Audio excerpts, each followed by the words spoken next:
রাম রাম হরে কৃষ্ণ। আপনাদের সবাইকে সুস্বাগতম এবং অনেক অনেক রথযাত্রার শুভেচ্ছা। এক বছর কেটে গিয়ে আবার জগন্নাথ দেবের রথযাত্রা উপস্থিত হয়েছে। ইসকন আয়োজিত কলকাতা রথযাত্রার এবারে 53তম বর্ষে আমরা উপনীত হলাম। আমাদের মধ্যে আজকে এখানে আমাদের মন্দিরের অধ্যক্ষ মহাশয় সুপাদ দয়ারাম প্রভু রয়েছেন এবং আমাদের সহ অধ্যক্ষের পদে রয়েছেন বল্লভ চৈতন্য প্রভু, রাধারমণ প্রভু এবং রথযাত্রার চেয়ারম্যান হিসেবে আমি সেবা করছি অনন্তমোহন দাস। তো ভগবান জগন্নাথের এই রথযাত্রা হচ্ছে ভারতীয় সংস্কৃতি এবং আধ্যাত্মিকতার একটি বিশেষ অনুষ্ঠান। জগন্নাথ দেব মূলত জগন্নাথ পুরীতে ইন্দ্রদুম্ন মহারাজের দ্বারা প্রতিষ্ঠিত হয়েছিলেন এই কল্পের সত্য যুগে এবং তারপর থেকে এই রথযাত্রার সূচনা।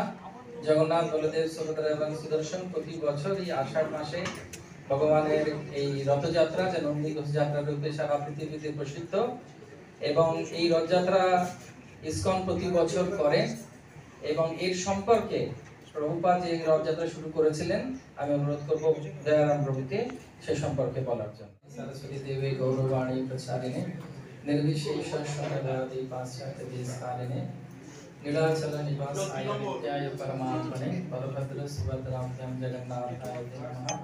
जय श्री कृष्ण चैतन्य प्रभु नित्यानंद श्री अद्वैत गदाधर श्रीवासादि गौर भक्तवृंद।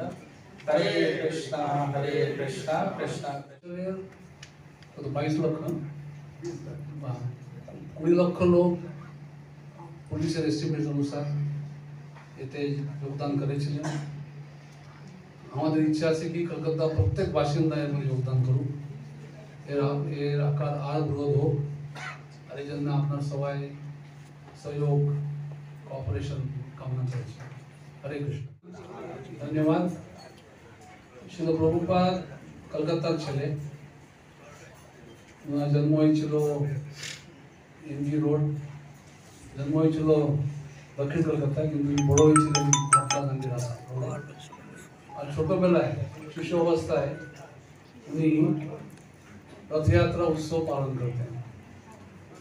আর যখন উনি ওনার গুরু আজ্ঞাপ্রাপ্ত হয়ে শ্রী চৈতন্য মহাপ্রভুর বাণী সম্পূর্ণ বিশ্বে প্রচার করার জন্য বিদেশ গমন করেছিলেন, তখন ওনার একটা এজেন্ডা ছিল জগন্নাথ হচ্ছে জগতের নাথ। এই জন্য বিশ্বের প্রত্যেক জায়গায় প্রত্যেক শহরে ওর রথযাত্রা উৎসব উদযাপিত হওয়া উচিত। উনি প্রথম ওটা সান ফ্রান্সিসকোতে শুরু করেছিলেন 1966, আর তারপরে আস্তে আস্তে বিশ্বের প্রত্যেক শহরে রথযাত্রা উৎসব উদযাপিত হয়েছে ইসকনের প্রভুপাদের প্রচেষ্টায়। আজই বিশ্বের প্রত্যেক বড় বড় শহরে রথযাত্রা হয়। লন্ডন থেকে শুরু করে, নিউ ইয়র্ক থেকে শুরু করে, সাও পাওলো থেকে শুরু করে, কোথায় টোকিও পর্যন্ত, কোথায় বাকি নেই। শিল প্রভুপাদ কলকাতায় যখন ভারতে ফিরে এসেছিলেন 1971, 6 বছর পরে, যখন উনি বিশ্বে 35-40টা মন্দির অলরেডি প্রতিষ্ঠা করেছিলেন, তখন সুন্দর করে এই রথ যে ভগবান জগন্নাথ বলদেব সুভদ্রা মারানি রথ আলবার্ট রোড দিয়ে শুরু হয়ে হাঙ্গারফোর্ড স্ট্রিট, তারপরে মিন্টো পার্ক ক্রসিং, ওখান থেকে হয়ে শরৎ বোস রোড, হাজরা রোড, তারপরে হাজরা ক্রসিং, ওখান থেকে হয়ে এসপি মুখার্জি রোড, এক সাইড আসবে জওহরলাল নেহরু রোড, তারপরে park street crossing, Outram road হয়ে টিআইএ পার্ক স্ট্রিট গ্রাউন্ড মেলা গ্রাউন্ডে ভগবান ওখানে 8 থেকে 14 জুলাই গুন্ডিচা মন্দিরে নিবাস করবেন। আপনাদেরকে বলে দিই যে ভগবান হরিভক্তি বিলাসে সনাতন গোস্বামী বলছেন যে পথে ভগবান রথ যায় সেটাই যজ্ঞস্থলী পরিণত হয়।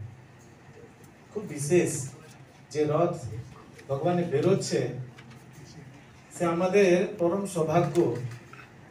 ভগবান রত্নবেদী ছেড়ে যায় না, প্রাণ প্রতিষ্ঠা করে গর্ভ থেকে বেরোয় না। কিন্তু জগন্নাথ এমনই কৃপালু, তিনি আমাদেরকে কৃপা করার জন্য বেরিয়ে আসেন নিজের গর্ভগৃহ ছেড়ে রাস্তা উপরে আমাদের সবাইকে কৃপা করার জন্য। আমাদের এটা সৌভাগ্য সমস্ত কলকাতাবাসীদের। আর উল্টো রথ হচ্ছে 15ই জুলাই মেলা গ্রাউন্ড থেকে শুরু হবে। Outram road, park street crossing, Jawaharlal Nehru road, Esplanade crossing হয়ে SN Banerjee road, Moulali crossing, Philips মোড়, Anandapalli, park circus crossing, 7 point crossing, Shakespeare Sarani হয়ে হাঙ্গারফোর্ড স্ট্রিট, তারপরে ISKCON 3C Albert road Shri মন্দিরে ভগবান প্রবেশ করবেন। কত 22 লক্ষ, 20 লক্ষ লোক পুলিশের এস্টিমেট অনুসার এতে যোগদান করেছিলেন।